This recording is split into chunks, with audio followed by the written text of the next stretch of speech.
Salut, bienvenue sur votre chaîne Motivagie. Si vous voulez avoir une vie réussie, bénéfique et épanouissante, regardez ce discours émouvant de Lou Holtz. Vous devez avoir une vision d'où vous voulez aller, mais tout aussi important, vous devez avoir un plan pour y arriver. Je crois en ce plan, j'y crois fermement. Et il n'y a que 5 points à ce plan, ce n'est pas très compliqué. Peu importe la phase de votre vie dans laquelle vous êtes, mais avant que je vous donne le plan, je veux que vous vous posiez cette question. Si je ne rentrais pas à la maison, à qui je manquerais et pourquoi? Si je n'allais pas au travail, à qui je manquerais et pourquoi? Si notre organisation faisait faillite, à qui on manquerait et pourquoi? Parce que ce dont nous devons nous assurer, c'est que nous faisons la différence, que nous sommes différents de tous les autres, que nous avons un objectif, que nous avons un rôle et que nous défendons quelque chose. Le plan que nous avons a 5 points. Le premier, c'est l'attitude que vous choisissez d'avoir. Et j'insiste que vous choisissez parce que c'est un choix. Et vous êtes comme moi, personne ne va vous motiver, personne ne va vous remonter à bloc, personne ne va vous faire de discours de motivation. C'est à vous de définir le tempo et l'attitude. Parce que les gens adopteront votre attitude. Quelle est votre attitude quand les choses vont mal? Vous voyez, mesdames et messieurs, vous pouvez réussir alors même que personne d'autre ne croit en vous. Vous n'avez aucune chance de réussir si vous ne croyez pas en vous-même. L'attitude de quelqu'un est beaucoup plus importante que son talent. Ce que vous êtes capable de faire est déterminé par le talent que Dieu vous a donné. Bien faire quelque chose est déterminé par votre motivation. Ou si vous faites quelque chose. Mais comment vous faites quelque chose est déterminé par votre attitude. Associez-vous à des personnes avec la bonne attitude également.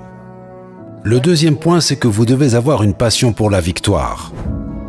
Vous devez avoir une passion pour la réussite. Je ne demande pas à nos athlètes s'ils veulent gagner. Tout le monde veut gagner quand un groupe joue, que la foule vous acclame et que vous passez à la télé. La question que je vous pose, c'est pouvez-vous accepter la défaite? Pouvez-vous accepter l'échec? Pouvez-vous accepter la médiocrité? Parce que si vous pouvez, c'est exactement ce que vous aurez. Parce que vous ne pouvez pas réussir sans faire de sacrifices, c'est absolument impossible.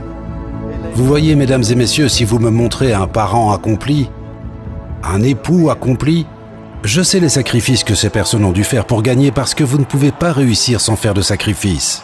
Les perdants appellent ça une punition.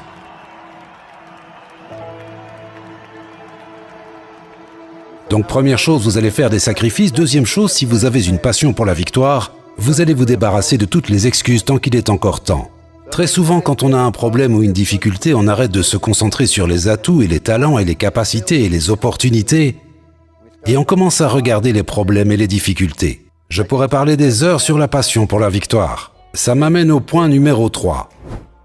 Restez concentrés sur ce que vous faites. Vous voyez, mesdames et messieurs, c'est pas très compliqué, je suis pas très intelligent. Mais tout ce que j'essaye de faire, c'est d'avoir du bon sens. La seule façon dont j'ai réussi à m'en sortir, je suis pas intelligent. J'allais à l'école surtout pour manger mon déjeuner, aucune autre raison, mais... Face au doute, j'utilisais le bon sens. La première fois dont je me souviens en avoir fait preuve, c'était en 5e. Il y avait une nonne qui s'appelait Sœur Marie Harriet. Elle m'aimait pas beaucoup, elle trouvait que j'étais pas très intelligent, et un jour j'ai passé un examen important, et je ne connaissais pas beaucoup de réponses, donc j'ai terminé avant tout le monde parce que mon devoir était une page blanche. Et j'ai commencé à regarder autour de moi par ennui, je ne cherchais pas à tricher, je portais des lunettes, je ne voyais rien de toute façon. Elle a crié devant toute la classe, elle a dit « Lou Holtz ne pense même pas à tricher ». Elle a dit « Si je soupçonne que tu as triché, je réduirai ta note de 10%. » J'ai sorti le manuel et j'ai dit « 90%, ça me convient très bien ».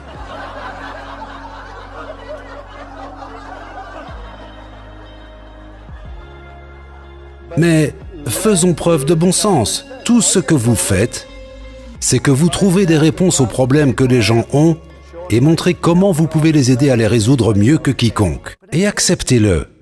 Mais ne perdez jamais de vue ce que vous essayez de faire. Point numéro 4. Soyez un rêveur. Ayez une vision, les choses se réalisent quand vous avez un rêve. Martin Luther King a fait l'un des 10 meilleurs discours dans l'histoire de l'humanité, lors duquel il s'est tenu debout devant des centaines de milliers de personnes. Il a fait son célèbre discours « J'ai un rêve ».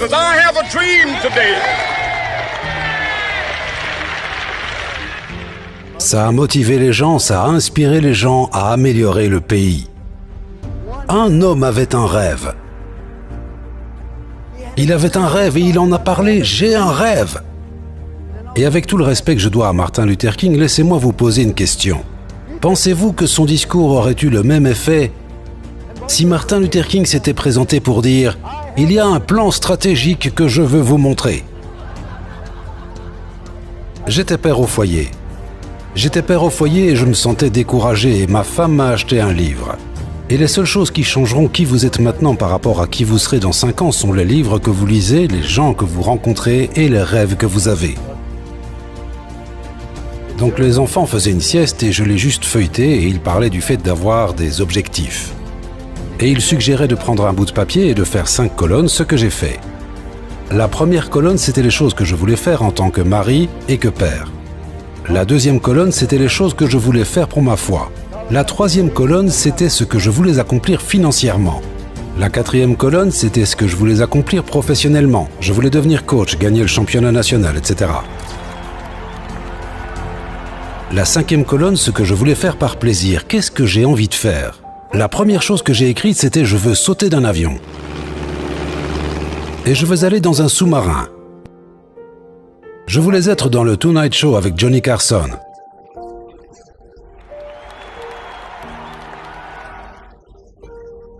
Je veux faire du rafting en eau vive sur la rivière Snake pendant 4 jours et 3 nuits.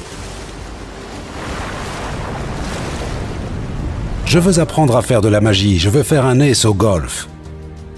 Je veux jouer sur le meilleur terrain de golf au monde. Je veux aller dîner à la Maison Blanche. Je veux aller voir le pape. Je veux aller à Pamplune et courir avec les taureaux avec une personne plus lente que moi.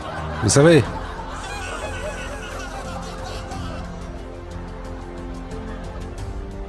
J'ai fait tout ce que j'ai mentionné, sauf courir avec les taureaux, mais mon fils a couru avec eux l'année dernière. Je sais ce que ça fait de sauter d'un avion à 3000 mètres d'altitude, faire une chute libre de 1500 mètres en 45 secondes, ouvrir le parachute et faire les 1500 mètres restants en 7 minutes 30. Je me souviens de l'effet que ça fait. Je me souviens quand ils ont ouvert cette porte à 3000 mètres de haut, le vent se déchaîne, le moteur gronde. Je repense aux 3 personnes qui m'ont poussé de l'avion. Je le referai jamais. Mais ne passez pas votre vie à être spectateur, participez. Les rêves font que les choses se réalisent. Vous devez avoir une vision d'où vous voulez aller. Mais ne faites pas l'erreur que j'ai commise. J'ai fait beaucoup de choses stupides, je ne regrette rien sauf une chose.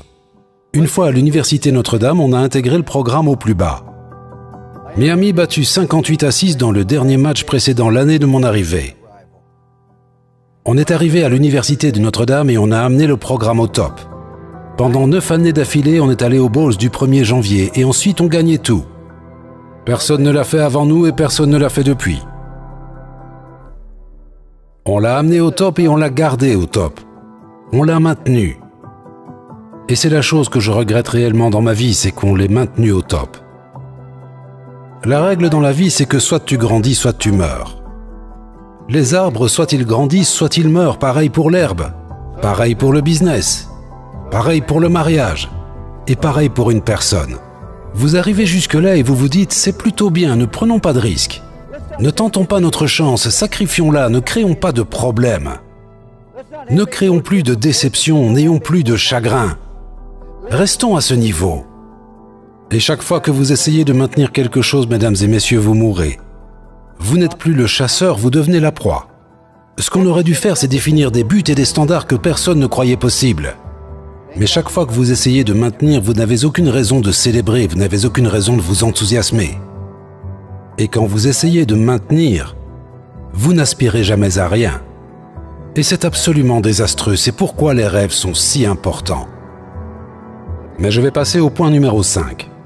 Comment crée-t-on un environnement où tout le monde se tire vers le haut et non vers le bas? Vous voulez créer un environnement où les gens sont confiants et se tirent vers le haut. Avant, j'avais très peu confiance en moi et je ne dis pas ça avec fierté. Mais peut-être que ce sera bénéfique pour vous. Avant, j'étais extrêmement jaloux de ma femme. En 45 années de mariage, pas une fois. Elle ne m'a donné une raison d'être jaloux, pas une seule fois. Le problème n'était pas chez elle, il était chez moi. Si on allait à un cocktail et qu'elle parlait à un autre homme, Il était toujours plus beau, plus musclé, plus intelligent et je me disais pourquoi ne voudrait-elle pas plutôt être avec lui qu'avec moi? Et à cause de mon manque de confiance en moi, je critiquais ma femme en essayant de tirer sa confiance en elle vers le bas pour qu'elle atteigne un point où elle penserait qu'elle avait de la chance de m'avoir. C'est ce que les gens qui manquent de confiance en eux font. C'est pour ça que les gens sont en difficulté, c'est pour ça que les gens passent d'un mode à l'autre, ils n'ont pas vraiment de stratégie pour aborder les gens. La façon de traiter les gens, de tirer le meilleur parti des gens. Et à chaque fois que vous n'en tirez pas le meilleur parti, c'est parce que tout le monde se tire vers le bas. Comment changer ça?